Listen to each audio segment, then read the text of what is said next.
নমস্কার, আশা করছি সবাই খুব ভালো আছেন।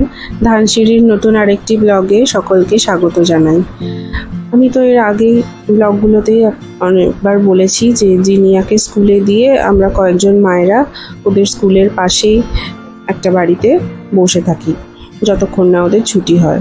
তো একদিন ভাবলাম যে সেই তো আমরা ওখানেই বসে থাকি, তো কেন না একদিন একটু শপিং করতে যাওয়া যাক। পুজো তো সামনে প্রায় এসেই গেল, আর বন্ধুরা মিলে একসাথে শপিং করতে যাওয়া, এটা মজাটা তো একটা অন্যরকম ব্যাপার।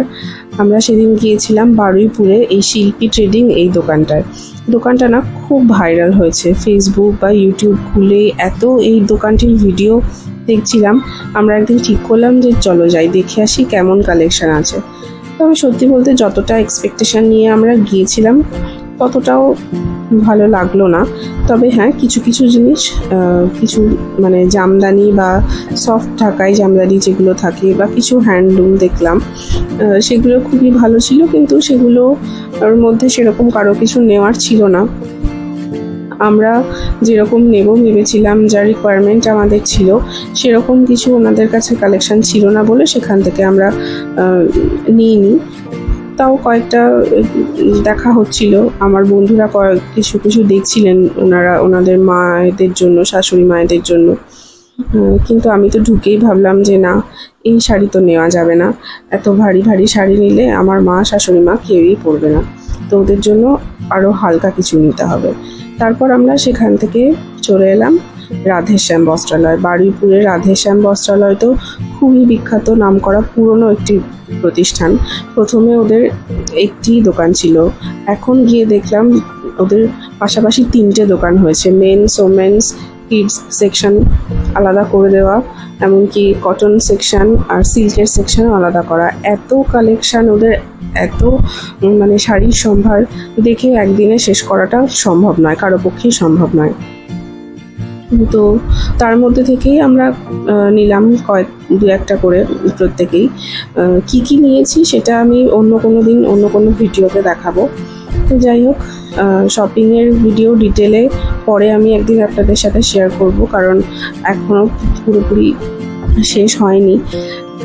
সেটা যেদিন দেখাবো সেদিন সবগুলোই দেখাবো যে কি কি কিনেছি। আজ একটা চিকেনের রেসিপি আপনাদের সাথে শেয়ার করলাম। এটা একটু অন্যরকমভাবে আমি করছি। সাধারণত চিকেন কারি যেরকম হয় সেরকমটা নয়, মানে ম্যারিনেশনটা আমি একই রকম করেছি। আগের একটা ব্লগে আমি চিকেনের একটা রেসিপি শেয়ার করেছিলাম, চিকেনের গ্রেভি একটা আইটেম।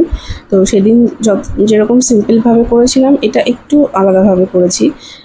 দেখুন, রেসিপিটা ভালো লাগলে আমাকে কমেন্টে জানাবেন কেমন হলো।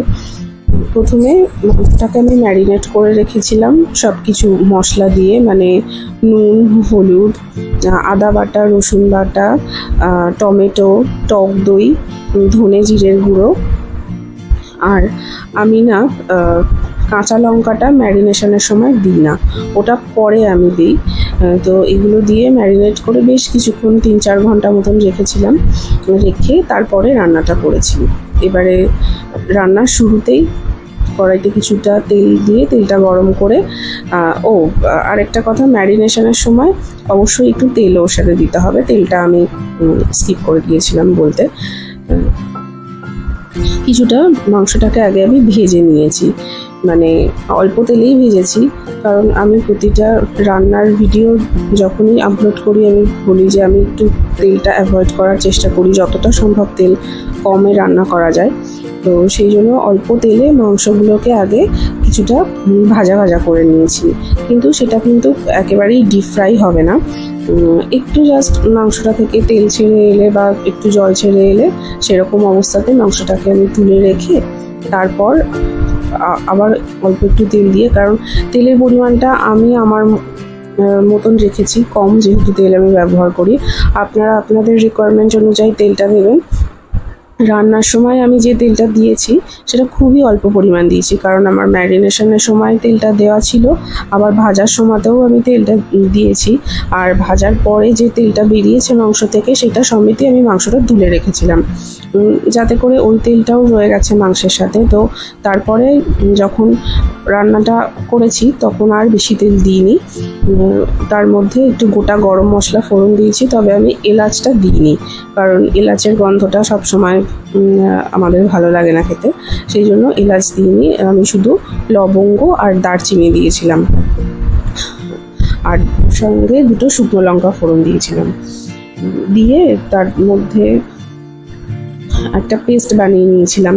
প্রথমে আমি পেঁয়াজ, কাঁচা লঙ্কা, কয়েক কোয়া রসুন আর অল্প সামান্য একটুখানি নুন দিয়ে আর দুটো টমেটোও ওর সাথে দিয়েছিলাম। টমেটোর পরিমাণটা না মাংসের কোয়ান্টিটি অনুযায়ী দেবেন, কারণ আমি বললাম না ম্যারিনেশনের সময় একটা টমেটো দেওয়া ছিল, আর যে পেস্টটা আমি বানিয়েছি তাতেও একটা টমেটো দিয়েছিলাম।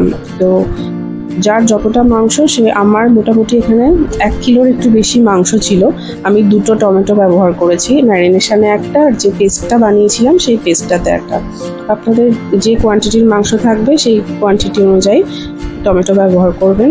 এরপরে ওই মশলাটা তেলের উপরে দেওয়ার পরে নুন, হলুদ, অল্প অল্প ধনে জিরে গুঁড়ো আরও একটু এতে দিয়েছিলাম, দিয়ে এটা একটু কিছুক্ষণ মশলাটাকে কষিয়ে নিতে হবে, তাতে মশলার কাঁচা গন্ধটাও চলে যাবে আর মশলাটা একটু ভাজা ভাজা হয়ে আসবে। সেটা থেকে তারপরে তেল ছেড়ে এলে তারপর আমি মাংসটাতে এই মশলার সাথে অ্যাড করে তারপর মাংসটাকে কষিয়ে কষিয়ে রান্না করব। আমি যখন মাংসটা দেব মশলার সাথে তখন দেখবেন কালারটা কি সুন্দর চলে আসবে। আর আমি কিন্তু এই রান্নাটাতে এতটুকু কোনো শুকনো লঙ্কার গুঁড়ো বা কাশ্মীরি রেড চিলি পাউডার ব্যবহার করিনি, কারণ শুকনো লঙ্কার গুঁড়োটা আমি একদমই অ্যাভয়েড করি, আর কাশ্মীরি রেড চিলি পাউডারটাও এটাতে আমি দিইনি। ভাবলাম একবার না দিয়েই দেখি কালারটা কেমন হয়, তো আমার ভালোই লাগলো। দেখুন, আমি বলছিলাম না যে মশলার সাথে মাংসটা অ্যাড করলে এর কালারটা চেঞ্জ হয়ে যাবে, তো আশা করি বুঝতেই পারছেন কত সুন্দর একটা রং এসেছে কোনো লঙ্কার গুঁড়ো ব্যবহার না করেই। তো আমি এইভাবেই করেছি, আপনাদের যদি মনে হয় অবশ্যই লঙ্কার গুঁড়ো ব্যবহার করতে পারেন, তাতে কোনো অসুবিধা নেই। এবারে নর্মাল যেরকম চিকেন রান্না করা হয়, আমি তো বরাবরই একটু ঢাকা দিয়ে দিয়ে কম আঁচে রান্না করি, কারণ তেলটা আমার কম থাকে বলে। এইভাবে বেশ কিছুক্ষণ নাড়াচাড়া করে করে মোটামুটি মাংসটা যখন 70% কুকড হয়ে আসবে তখন এটা হতে না বেশি সময় লাগে না, কারণ মাংসটা যেহেতু আমি আগে থেকে ভেজে একটু তুলে রেখেছিলাম, সেই জন্য মশলার সাথে খুব বেশিক্ষণ কষাতে হয় না, মোটামুটি মিনিট 5-7 কষালেই মাংসটা প্রায় রান্না হয়ে আসে। তারপরে এতে একটুখানি গরম জল অ্যাড করতে হবে। গরম জল অ্যাড করে একটু কিছুক্ষণ 5 মিনিট মতন ফুটতে দিতে হবে। ফোটার পরে এরপরে নুন, ঝাল আর লঙ্কা বাটাটা আমি এই সময় ঝোলের মধ্যে দিই, কারণ আমার মনে হয় কাঁচা লঙ্কাটা আমি পুরো রান্নাটাই কাঁচা লঙ্কা দিয়েই করেছি। কাঁচা লঙ্কার পেস্টটা এই পর্যায়ে এসে ঝোলের সাথে মিশিয়ে দিলে আমার মনে হয় কাঁচা লঙ্কার একটা ফ্লেভার সেটাও খুব সুন্দরভাবে খাওয়ার সময় পাওয়া যায়, আর ঝালটাও বেশ ভালো হয়। আমি একবার অনেকটা আগেই দিয়ে দিয়েছিলাম কাঁচা লঙ্কাটা, কিন্তু সেবার না লঙ্কার কোনো ফ্লেভার খুব একটা পাওয়াও যায়নি, আর ঝালটাও আমার মনে হচ্ছিল যেন একটু কমই হয়ে গেছে। তো যাই হোক, আপনারা যদি ঝাল কেউ কম খেয়ে থাকেন তাহলে সেই অনুযায়ী লঙ্কাটা দেবেন। তো জল দিয়ে কিছুক্ষণ ফোটানোর পরে লঙ্কার পেস্ট দিয়ে আমি ওটাকে আবারও কিছুক্ষণ ফোটাতে দিয়েছি, যাতে ঝোলটা একটু মাখো মাখো হয়ে আসে, একটু গ্রেভি হয় জিনিসটা। তারপর নুন ঝাল তো অবশ্যই এটা টেস্ট করতে হবে, করে আমি গরম মশলা দিয়ে আবারও একটু ফুটিয়ে, বেশিক্ষণ না, গরম মশলা দেওয়ার পর না আমি বেশিক্ষণ ফোটাই না, এই 1 মিনিটও নয়, 30-40 সেকেন্ড কি ম্যাক্সিমাম 45 সেকেন্ড এরকম ফুটিয়ে কিছুক্ষণ চাপা ঢাকা দিয়ে রাখি, যাতে গরম মশলার ফ্লেভারটা ভালো করে পুরো রান্নাটার মধ্যে মিশে যায়। তারপর আমি এটাকে নামিয়ে নিয়েছিলাম। তো কেমন লাগলো আজকের ভিডিওটা আমাকে কমেন্টে জানাবেন। যদি ভালো লেগে থাকে একটা লাইক করবেন, শেয়ার করবেন, আর চ্যানেলটা সাবস্ক্রাইব করে পাশে থাকা বেল আইকনটা প্রেস করে দেবেন, যাতে পরবর্তী ভিডিও আপলোড করার সাথে সাথে নোটিফিকেশান আপনাদের কাছে পৌঁছে যায়। আর নতুন করে আমার আপনাদেরকে ধন্যবাদ জানানোর কিছুই নেই, কারণ আপনারা প্রথম থেকে যারা আমার পাশে রয়েছেন তারা দেখছেন আমার ভিডিও, আমার কোন ভিডিওগুলো আপনাদের ভালো লাগছে বেশি, টিউটোরিয়াল ব্লগগুলো নাকি ডেলি ব্লগগুলো, সেগুলো আমাকে অবশ্যই কমেন্টে জানাবেন। সবাই সুস্থ থাকবেন, ভালো থাকবেন। দেখা হবে পরবর্তী একটা ভিডিওতে।